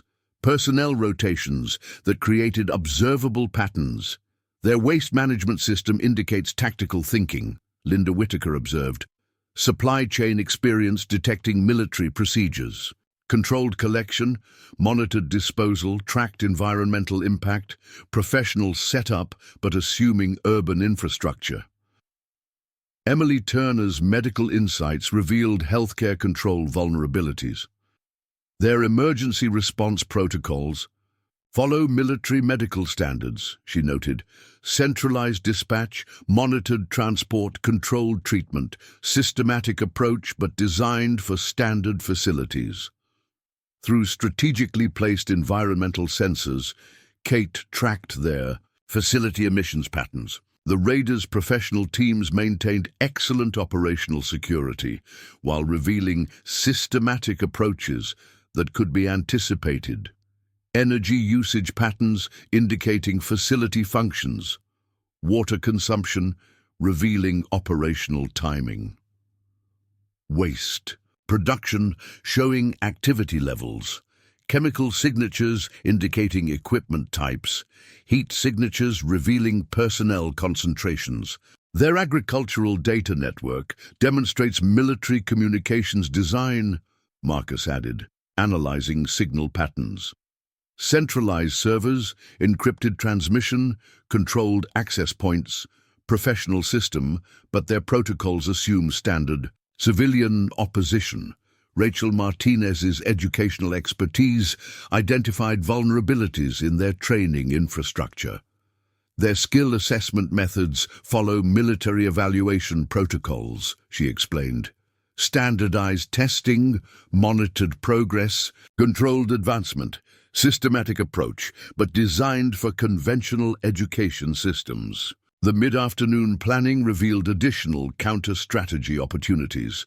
Natural weather patterns that could affect surveillance, agricultural cycles that could mask activities, community events that could conceal coordination, infrastructure, maintenance that could disguise preparations, resource distribution that could avoid detection. Michael Foster's financial analysis uncovered systematic vulnerabilities. Their banking controls follow military accounting procedures, he reported. Centralized transactions, monitored transfers, controlled access, professional system but assuming standard financial operations. Through thermal mapping equipment, Kate observed their facility heat signatures. The Raiders' operations maintained excellent efficiency while revealing thermal patterns that could be tracked. Equipment locations indicated by heat output. Personnel concentrations shown by temperature variations. Facility functions revealed by energy patterns. Operational timing displayed in thermal cycles. Security positions marked by consistent signatures. There. Water quality monitoring shows tactical planning, Daniel Taylor noted. Construction experience identifying systemic patterns. Automated testing, continuous sampling, controlled treatment, professional setup, but following standard protocols. Sarah's veterinary expertise revealed vulnerabilities in their livestock control system. Their animal tracking methods mirror military inventory management, she explained. GPS monitoring, health tracking, movement control, systematic approach, but designed for standard agricultural operations. The late afternoon session focused on developing unconventional responses, natural environmental factors that could affect operations, agricultural activities that could influence monitoring, community patterns that could impact surveillance, infrastructure elements that could be utilized, resource distribution that could be adapted. Kate processed these insights, developing strategies that would exploit the Raiders' professional assumptions. They saw scattered farms as simple targets, never suspecting that apparent rural simplicity could mask coordinated resistance. because Catherine Sullivan had learned that true advantage comes from understanding how military expertise reveals exploitable patterns. The raiders' professional training was impressive, but they failed to recognize that some communities can resist systematic control through methods that transcend standard tactical responses. The first direct confrontation with Blackridge's leadership came at dawn, exactly 1 week after their infrastructure analysis was completed. Through the morning mist, Kate observed 3 black SUVs approaching her property, their movement displaying the precise coordination that marked professional security operations. Vehicle configurations indicate private military background. Markers transmitted through their secured communication network. Lead vehicles carry command personnel. Flanking units have tactical teams. Standard protection formation, assuming civilian environment. From her converted workshop, Kate watched their approach through carefully positioned observation points. The raiders' vehicles paused at pre-selected locations, establishing textbook security coverage while appearing to make casual stops. Their agricultural data network demonstrates military communications design, Marcus added, analyzing signal patterns. Centralized servers, encrypted transmission, controlled access points, professional system, but their protocols assume standard civilian opposition. Rachel Martinez's educational expertise identified vulnerabilities in their training infrastructure. Their skill assessment methods follow military evaluation protocols, she explained. Standardized testing, monitored progress, controlled advancement, systematic approach, but designed for conventional education systems. The mid-afternoon planning revealed additional counter-strategy opportunities, natural weather patterns that could affect surveillance, agricultural cycles that could mask activities, community events that could conceal coordination, infrastructure, maintenance that could disguise preparations, resource distribution that could avoid detection. Michael Foster's financial analysis uncovered systematic vulnerabilities. Their banking controls follow military accounting procedures, he reported. Centralized transactions, monitored transfers, controlled access, professional system but assuming standard financial operations. Through thermal mapping equipment, Kate observed their facility heat signatures. The raiders' operations maintained excellent efficiency while revealing thermal patterns that could be tracked. Equipment locations indicated by heat output, personnel concentrations shown by temperature variations, facility functions revealed by energy patterns, operational timing displayed in thermal cycles, security positions marked by consistent signatures. There. Water quality monitoring shows tactical planning, Daniel Taylor noted, construction experience identifying systemic patterns, automated testing, continuous sampling, controlled treatment, professional setup but following standard protocols. Sarah's veterinary expertise revealed vulnerabilities in their livestock control system. Their animal tracking methods mirror military inventory management, she explained. GPS monitoring, health tracking, movement control, systematic approach, but designed for standard agricultural operations. The late afternoon session focused on developing unconventional responses, natural environmental factors that could affect operations, agricultural activities that could influence monitoring, community patterns that could impact surveillance, infrastructure elements that could be utilized, resource distribution that could be adapted. Kate processed these insights, developing strategies that would exploit the raiders' professional assumptions. They saw scattered farms as simple targets, never suspecting that apparent rural simplicity could mask coordinated resistance. Because Catherine Sullivan had learned that true advantage comes from understanding how military expertise reveals exploitable patterns. The raiders' professional training was impressive, but they failed to recognize that some communities can resist systematic control through methods that transcend standard tactical responses.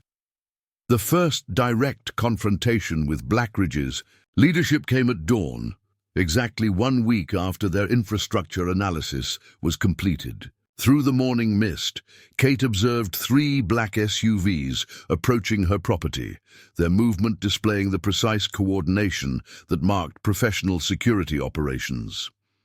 Vehicle configurations indicate private military background, markers transmitted through their secured communication network. Lead vehicles carry command personnel, flanking units have tactical teams, standard protection formation, assuming civilian environment. From her converted workshop, Kate watched their approach through carefully positioned observation points. The raiders' vehicles paused at pre-selected locations, establishing textbook security coverage while appearing to make casual stops. James Blackwood himself. Sarah's voice carried quiet tension through their encrypted channel. Regional Operations Director for Blackridge Development, former military intelligence, specializes in territorial acquisition through infrastructure control. The lead vehicle stopped in Kate's front yard, positioning itself for optimal situational awareness while maintaining an appearance of casual parking. 4 men emerged, their movements revealing professional training beneath business casual attire. Blackwood himself cut an impressive figure, tall, silver-haired, projecting authority earned through years of successful operations. His smile carried a practiced charm that had convinced countless communities to accept Blackridge's development initiatives. "Ms. Sullivan," he called out, voice carrying practiced warmth. "Your reputation for agricultural innovation precedes you. I hope you'll forgive this unannounced visit, but I believe we have mutual interests to discuss." Kate stepped onto her porch, presenting the image of a simple farmer, while her trained eyes noted tactical positions, fields of fire, and potential cover. "Mr. Blackwood," she replied calmly, "your reputation precedes you as well, though perhaps not in the way you intend." His smile remained steady, but his eyes sharpened with professional assessment. Through concealed observers, Kate tracked his security teams, establishing perimeter coverage using standard military protocols. "Your agricultural coordination programs have attracted significant attention," Blackwood continued, maintaining a casual tone while his teams completed systematic security sweeps. "Blackridge Development sees tremendous potential in your community organization methods, implementing data collection protocols," Marcus reported through their secure network.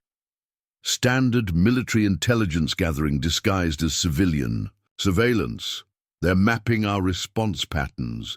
Kate maintained a relaxed posture while noting how Blackwood's teams positioned themselves to control key approaches. Their professional training was excellent, but revealed tactical assumptions about rural operations. "We're prepared to make a very generous offer," Blackwood explained, gesturing to the valley's improved infrastructure. "Your expertise combined with our resources could transform regional agriculture. Modern equipment, upgraded facilities, preferential market access, everything needed to maximize operational efficiency." Through carefully hidden observation points, Kate tracked more Blackridge vehicles establishing position along access roads. Their deployment followed textbook security protocols while attempting to maintain civilian appearance. Tactical teams, implementing standard containment procedures, Sarah transmitted from her veterinary rounds. They're isolating potential response routes using infrastructure improvements as cover. Blackwood's presentation continued, each point revealing professional methodology beneath casual business proposals. "Our development initiative offers tremendous opportunities: automated systems, integrated operations, centralized coordination. Everything modern agriculture requires for peak efficiency." Kate noted how his security teams maintained precise positioning while appearing to conduct routine property inspection.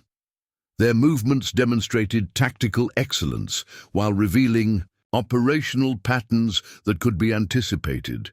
"Your community leadership has impressed our analysts," Blackwood added, studying her reactions with practiced expertise. We're prepared to offer a partnership role in regional development. Your local knowledge combined with our systematic approach could yield exceptional results. Through their secure network, Kate received updates on Blackridge's expanding presence.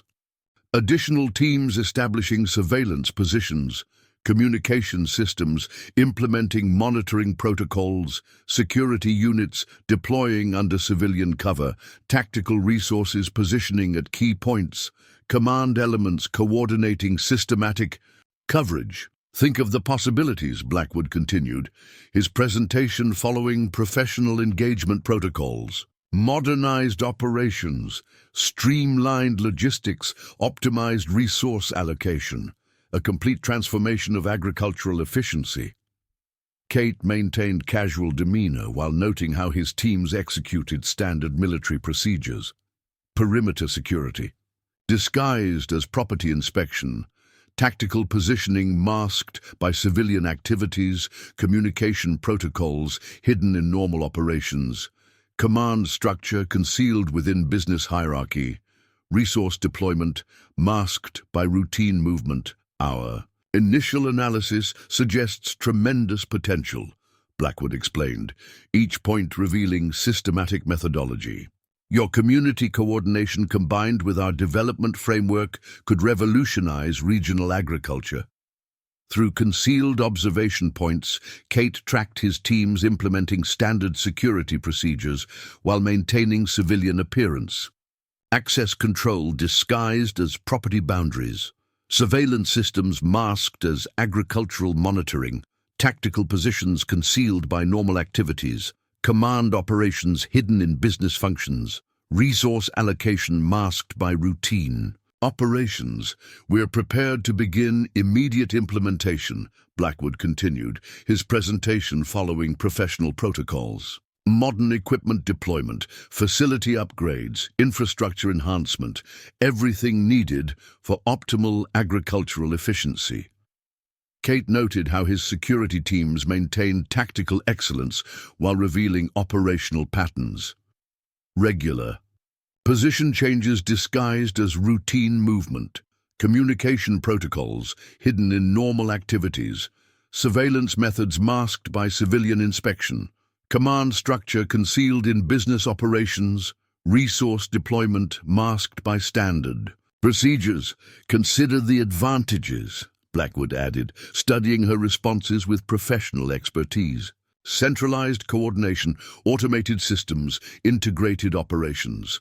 A complete transformation of agricultural efficiency. Through their secure network, Kate received updates on expanding tactical presence. Additional teams establishing containment positions, communication systems implementing control protocols, security units deploying systematic coverage, tactical resources positioning at key points, command elements coordinating operational control. The future of agriculture requires systematic modernization, Blackwood explained, each point revealing professional methodology. Your community leadership, combined with our development framework, could achieve exceptional results. Kate maintained casual demeanor while noting how his teams executed standard procedures. Perimeter control disguised as property inspection. Tactical positioning masked by civilian activities, communication protocols hidden in normal operations, command structure concealed within business hierarchy, resource deployment masked by routine movement, because Catherine Sullivan had learned that true advantage comes from understanding how. Professional expertise reveals operational patterns. While Blackwood's teams implemented sophisticated procedures, they never realized they were showing their tactical methods to someone who'd learned that some communities resist systematic control through understanding that transcends standard military protocols. Your farming methods are unconventional, Blackwood observed, his casual tone masking professional assessment. Our analysts note interesting patterns in your community coordination. Equipment sharing programs that create unusual movement, patterns, cooperative schedules that establish unique coverage areas.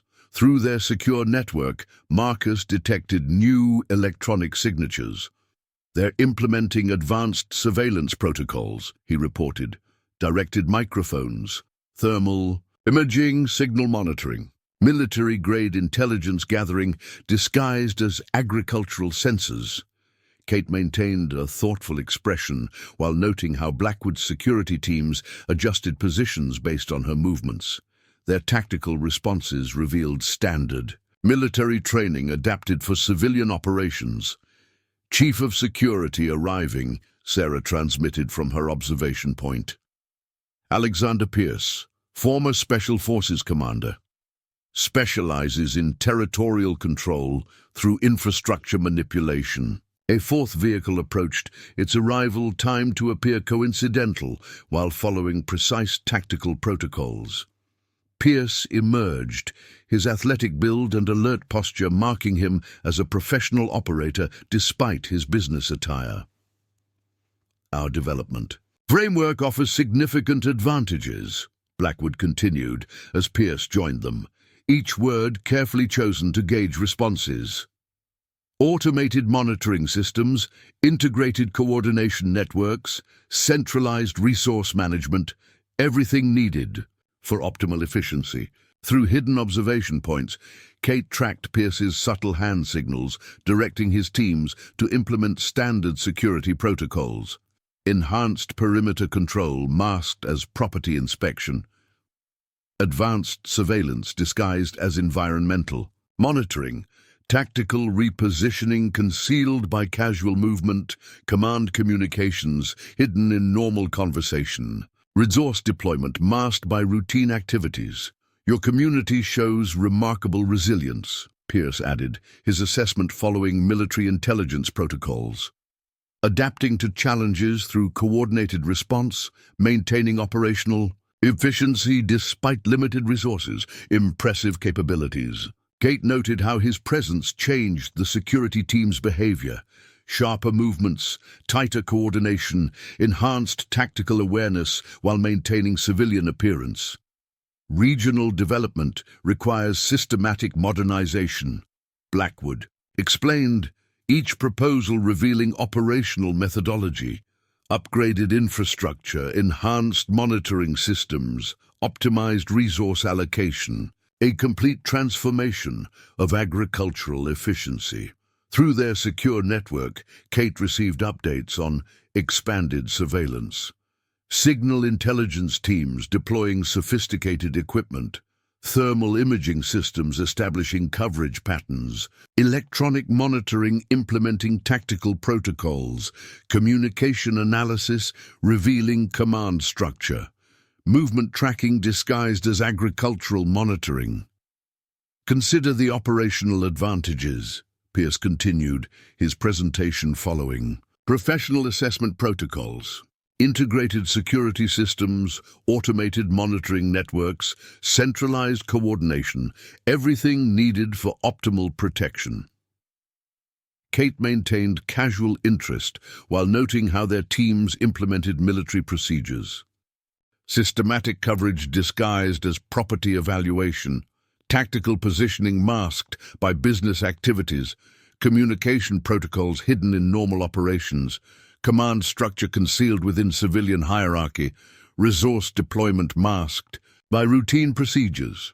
Our analysis suggests tremendous potential, Blackwood added, studying reactions with practiced expertise. Your community organization, combined with our systematic approach, could achieve exceptional results. Through concealed sensors, markers detected new electronic signatures. Advanced signal monitoring systems activating, thermal imaging establishing systematic coverage, communication analysis implementing protocols, movement tracking systems deploying coverage, data collection networks establishing patterns. Security considerations are paramount, Pierce explained, each point revealing tactical methodology. Modern protection systems, integrated monitoring, coordinated response protocols, a complete transformation of operational security. Kate observed how their teams maintained professional discipline while revealing standard patterns, regular position adjustments following protocols, communication systems implementing procedures, surveillance methods maintaining coverage, command, structure coordinating movements, resource allocation following patterns. The future demands adaptation, Blackwood continued, his words carrying practiced persuasion. Modernized operations, streamlined procedures, optimized efficiency, everything needed for agricultural advancement. Through their secure network, Sarah reported expanded tactical presence, additional teams establishing systematic coverage, communication systems implementing protocols, security units deploying standard procedures, tactical resources positioning, following patterns, command elements coordinating operations. Your expertise would be invaluable, Pierce added, his assessment following military protocols. Community coordination combined with our systematic approach could achieve optimal results. Kate maintained relaxed posture while noting how their teams executed standard procedures. Perimeter control following tactical protocols, position adjustments maintaining coverage, communication systems implementing procedures, command structure coordinating movements, resource deployment following patterns. Consider the possibilities, Blackwood concluded, each point revealing operational methodology. Integrated systems, automated coordination, centralized control, a complete transformation of agricultural efficiency. Through hidden observation points, Kate tracked their team's systematic responses. Enhanced security, implementing protocols, surveillance systems maintaining coverage, tactical positions following patterns, command elements coordinating movements, resource allocation following procedures, because Catherine Sullivan understood that true advantage comes from recognizing how professional expertise reveals tactical patterns. While Blackwood and Pierce implemented sophisticated procedures, they never realized they were showing their operational methods to someone who'd learned that some communities resist systematic control through understanding that transcends standard military protocols. Technical assessment team approaching, Marcus transmitted through their encrypted channel. Dr. Victoria Chen, former defense research specialist, leads Blackridge's agricultural modernization programs. Her presence suggests they're escalating. Operational evaluation. A fifth vehicle arrived, its timing coordinated to appear random while following precise tactical protocols. Dr. Chen emerged, her professional demeanor masking years of military technology development experience. Your community's adaptation methods intrigue our research division, she began. Tablet displaying complex agricultural data, coordinated resource allocation, synchronized operational patterns, integrated response protocols, fascinating efficiency, achievements despite limited technological infrastructure. Through concealed monitoring systems, Kate tracked new electronic signatures activated by Chen's arrival. Advanced agricultural sensors deploying sophisticated analysis, environmental monitoring implementing military protocols, biological tracking, systems establishing baseline data, chemical detection networks activating systematic coverage, atmospheric sampling revealing operational patterns. Our modernization framework offers unprecedented capabilities, Blackwood continued as Chen conducted her assessment. Integrated biological monitoring, automated environmental analysis, centralized data processing, complete agricultural transformation through technological innovation. Kate maintained thoughtful interest while observing how Chen's presence modified their tactical approach. Enhanced data collection disguised as agricultural research, advanced analysis masked by scientific observation, technical evaluation hidden within normal assessment, research protocols concealing military methodology, systematic analysis masked by civilian procedures. The potential applications are remarkable, Chen added, her evaluation following defense research protocols. Your community's adaptive responses, combined with our technological framework, could revolutionize agricultural operations. Through their secure network, Sarah reported new developments. Research teams deploying advanced equipment, analysis systems establishing coverage patterns, technical assessment implementing protocols, data collection revealing operational methods, scientific evaluation masking tactical procedures. Modern agriculture requires sophisticated integration, Blackwood explained, each point revealing systematic methodology. Advanced monitoring systems, automated response protocols, centralized coordination networks, everything needed for optimal efficiency. Through hidden sensors, Marcus detected expanding technical presence. Advanced analysis systems activating, research protocols implementing coverage, evaluation methods establishing patterns, data collection networks deploying, technical assessment revealing procedures. The scientific implications are significant, Chen continued, her assessment following.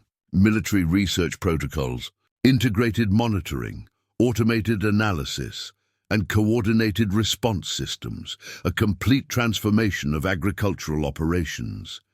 Kate observed how their teams adapted to incorporate technical evaluation, research procedures masking tactical protocols, analysis methods concealing military assessment, scientific observation hiding systematic evaluation, technical review masking operational analysis, data collection concealing strategic assessment.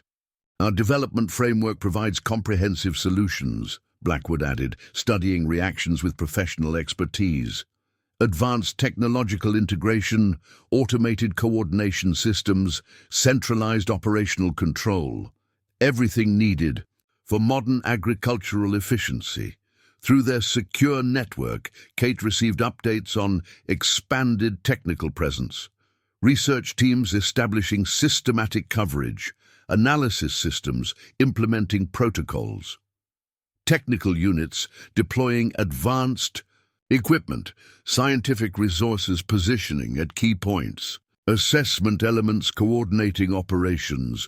The operational advantages are clear, Pierce interjected, each point revealing tactical methodology. Integrated monitoring, automated response, coordinated protection, complete transformation of agricultural security. Kate maintained casual interest while noting how their teams incorporated technical procedures, research protocols masking tactical operations, analysis methods concealing military procedures, scientific assessment hiding systematic protocols, technical evaluation masking operational patterns, data collection concealing strategic deployment, because Catherine Sullivan had learned that true advantage comes from understanding how professional expertise reveals comprehensive patterns. While Blackwood's team implemented sophisticated procedures combining military and technical expertise, they never realized they were showing their integrated methods to someone who'd learned that some communities resist systematic control through understanding that transcends standard operational protocols. Through hidden observation points, Kate continued tracking Pierce's evolving tactics as Dr. Chen's technical team integrated deeper into the operation. Every movement, every adjustment, every seemingly casual interaction reinforced the underlying methodology of a military-grade assessment masked beneath the guise of agricultural modernization. Your community demonstrates remarkable efficiency in adaptive strategies, Chen remarked, scanning data feeds from the portable assessment unit. Operational response times, coordinated logistical adjustments, synchronized task execution, an exceptional model of decentralized effectiveness. Kate registered the nuanced shift in their approach, enhanced signal intelligence systems integrating into network analysis, environmental data mapping, aligning with security tracking protocols, pattern recognition software, evaluating logistical movements, automated. Surveillance calibrating with biological monitoring systems, communications, intercept programs, refining strategic data collection. Blackwood nodded as Chen's team compiled real-time analytics. With proper enhancements, this operational structure could serve as a prototype for optimized agricultural management. A fully integrated system balancing sustainability with maximum efficiency. Through her secure channel, Marcus confirmed new tactical deployments, covert sensor arrays expanding their perimeter surveillance, advanced AI-driven monitoring, identifying behavioral patterns, geospatial tracking, aligning with movement prediction algorithms, biometric analysis, synchronizing with resource allocation models, cybersecurity measures reinforcing data acquisition protocols. The implications extend beyond agriculture, Chen continued, maintaining the careful facade of scientific inquiry. Scalable integration with broader applications, logistics, security, emergency response. The model you've created here has far-reaching potential. Kate noted their evolving procedures. Tactical repositioning camouflaged within routine inspections, enhanced. Network penetration disguised as infrastructure analysis, cyber forensics embedded within operational assessments intelligence, mapping concealed within environmental data models, command and control restructuring masked as efficiency optimization. Adaptation is key to progress, Blackwood added, his words deliberate, testing the waters of collaboration. An alliance between our expertise and your capabilities could redefine operational frameworks. Through their secure network, Sarah transmitted new findings, encrypted data flows, rerouting through external analytical hubs, AI-based reconnaissance, refining predictive modeling, covert infiltration attempts, assessing system vulnerabilities, psychological, profiling, cross-referencing, strategic adaptability. Embedded surveillance, deploying long-term observational assets, Kate maintained an engaged but measured demeanor. Innovation always presents opportunities, but sustainability depends on understanding the balance between control and adaptability. Pierce's gaze narrowed slightly, studying her response. True, long-term viability requires structured oversight. Unchecked variables introduce unnecessary risk. Through hidden monitoring nodes, Marcus identified critical escalations, high-frequency data bursts signaling external coordination, satellite-based reconnaissance aligning with real-time surveillance, algorithmic threat assessments, processing community. Dynamics, external command nodes engaging in strategic forecasting, military-grade contingency modeling, initiating operational scenarios. Kate recognized the shift. The assessment was no longer theoretical. Blackwood's team had moved beyond evaluation toward strategic positioning. Their intent was no longer just observation, it was adaptation for control. Sustainable progress relies on trust, Blackwood stated, a carefully calculated sentiment. A partnership ensures mutual benefit. Through their encrypted system, Sarah transmitted a concise confirmation. They've begun transition to implementation phase. Kate concealed her reaction. The true test had begun, and she was ready. She transmitted a silent directive through the secure network. Countermeasures. Phase 1.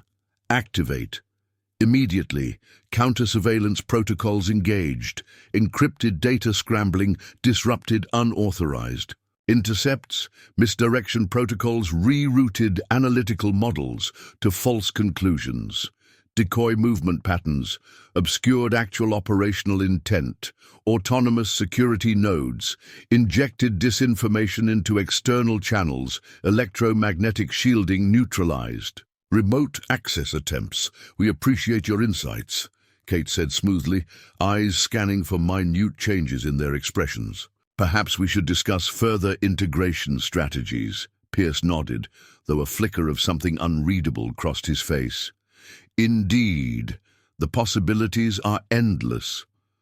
But Kate knew better. This was no longer a negotiation.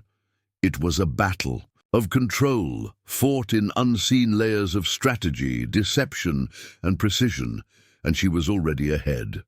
Up next, you've got two more standout stories right on your screen. If this one hits the mark, you won't want to pass these up.